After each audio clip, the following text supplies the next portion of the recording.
ನಮಸ್ಕಾರ ವೀಕ್ಷಕರೇ.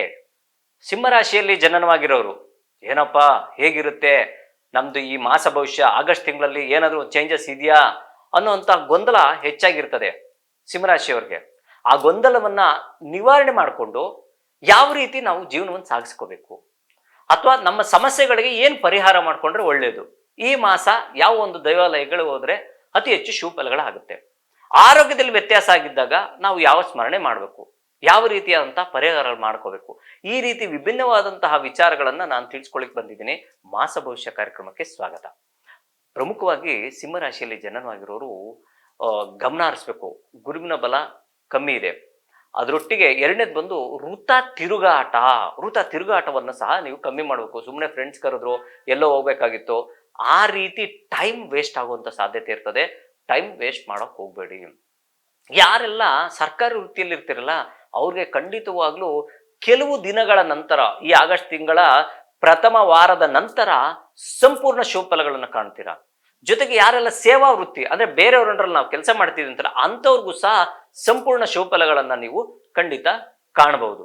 ಸ್ವಂತ ವೃತ್ತಿ ಏನ್ ಗುರುಗಳೇ ಅಂದ್ಕೊಂಡ್ರೆ ಚಿಂತೆ ಮಾಡಕ್ ಹೋಗ್ಬೇಡಿ. ಸ್ವಂತ ವೃತ್ತಿಯಲ್ಲಿ ಸ್ವಲ್ಪ ಏರಿಳಿತಗಳನ್ನು ಕಾಣ್ತಾ ಇರ್ತೀರಾ. ಏರಿಳಿತ ಅಂದ್ರೆ ಬಿಸ್ನೆಸ್ ಕ್ಲಿಕ್ ಆಗೋ ಟೈಮಲ್ಲಿ ಎಲ್ಲೋ ಏನೋ ಒಂದು ಸಮಸ್ಯೆ ಆಗುವಂಥದ್ದು, ಆ ಬಿಸ್ನೆಸ್ ಅಲ್ಲಿ ಸ್ವಲ್ಪ ತುಂಡಾಗುವಂತ ಸಾಧ್ಯತೆ ಇರ್ತದೆ. ಇದಕ್ಕೂ ಸಹ ಪರಿಹಾರ ಉಂಟು, ಖಂಡಿತ ಪರಿಹಾರ ಮಾಡ್ಕೊಂಡ್ರಿ ತುಂಬಾ ಒಳ್ಳೇದು.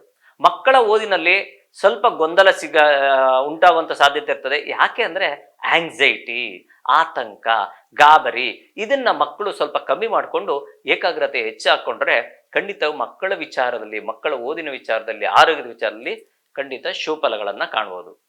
ಸರಿ, ಇದೆಲ್ಲ ಮಾಡ್ಬೇಕು ಅಂದ್ರೆ ಏನ್ ಮಾಡ್ಬೇಕು? ಮಕ್ಕಳಿಗೆ ಒಂದು 5 ನಿಮಿಷ ಧ್ಯಾನವನ್ನು ಮಾಡುವಂಥದ್ದು, ಒಂದು 5 ನಿಮಿಷ ಯೋಗವನ್ನು ಮಾಡುವಂಥದ್ದು, ಒಂದು 5 ನಿಮಿಷದಲ್ಲಿ ಈ ರೀತಿ ಡೆವಲಪ್ಮೆಂಟ್ ಕಾಣಿದ್ರೆ ಆ ಮಕ್ಕಳು ಅಭಿವೃದ್ಧಿಯ ಹಾದಿ ಸಹ ಕಾಣಬಹುದು. ಇನ್ನ ನಿಮ್ಮ ಒಂದು ಸ್ವಂತ ವೃತ್ತಿಯಲ್ಲಿ ವ್ಯತ್ಯಾಸ ಬಂದಿದೆ ಅಂತ ಹೇಳ್ತಾ ಇದ್ನಲ್ಲ, ಆ ಸ್ವಂತ ವೃತ್ತಿಗೆ ಏನ್ ಪರಿಹಾರ ಮಾಡ್ಕೊಂಡ್ರೆ ಒಳ್ಳೇದು ಅಂದ್ರೆ ಪ್ರತಿನಿತ್ಯ ಶಿವನ ದೇವಾಲಯಕ್ಕೆ ಹೋಗುವಂಥದ್ದು. ಸ್ವಾಮಿ, ನಾವು ಬೆಳಗ್ಗೆ ಎದ್ದು ಕೆಲಸ ಮಾಡೋದೇ ಕಷ್ಟ ಆಗುತ್ತೆ, ದೇವಾಲಯಕ್ಕೆ ಹೋಗೋಕ್ಕಾಗಲ್ಲ ಅಂದ್ರೆ ಮನೆಯಲ್ಲೇ ಕೂತ್ಕೊಂಡು ಓಂ ನಮಃ ಶಿವಾಯ ಅನ್ನುವಂಥ ಮಂತ್ರವನ್ನು ನೀವು ಪಠನೆ ಮಾಡ್ಕೊಂಬನ್ನಿ. ಖಂಡಿತವಾಗ್ಲೂ ಯಾರೆಲ್ಲ ಸ್ವಂತ ಬಿಸ್ನೆಸ್ ಮಾಡ್ತಾ ಇದ್ರೋ ಅವ್ರಿಗೆ ಸಂಪೂರ್ಣ ಶುಭಫಲಗಳು ಕಾಣ್ತಾರೆ. ಏನಪ್ಪ ಚಿಕ್ಕ ಮಂತ್ರ ಅನ್ಕೊಂಡ್ಬೇಡಿ, ಖಂಡಿತವಾಗ್ಲೂ ಈ ಮಂತ್ರ ಪಠನೆ 108 ಬಾರಿ ಓಂ ನಮಃ ಶಿವಾಯ ಅಂತ ಮಾಡ್ಕೊಂಡ್ ಬಂದಿದ್ದೆ ಆದ್ರೆ ಸಿಂಹ ರಾಶಿಯವರು ಸಂಪೂರ್ಣ ಶುಭಫಲಗಳನ್ನ ಕಾಣಬಹುದು.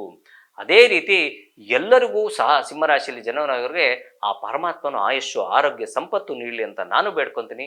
ಎಲ್ಲರಿಗೂ ಒಳ್ಳೇದಾಗ್ಲಿ. ಯಾರೆಲ್ಲ ಸ್ವಂತ ಬಿಸ್ನೆಸ್ ಮಾಡ್ತಾ ಇದ್ರೋ ಅವ್ರಿಗೆ ಸಂಪೂರ್ಣ ಶುಭಫಲಗಳು ಕಾಣ್ತಾರೆ. ಏನಪ್ಪ ಚಿಕ್ಕ ಮಂತ್ರ ಅನ್ಕೊಂಡ್ಬೇಡಿ, ಖಂಡಿತವಾಗ್ಲೂ ಈ ಮಂತ್ರ ಪಠನೆ 108 ಬಾರಿ ಓಂ ನಮಃ ಶಿವಾಯ ಅಂತ ಮಾಡ್ಕೊಂಡ್ ಬಂದಿದ್ದೆ ಆದ್ರೆ ಸಿಂಹ ರಾಶಿಯವರು ಸಂಪೂರ್ಣ ಶುಭಫಲಗಳನ್ನ ಕಾಣಬಹುದು.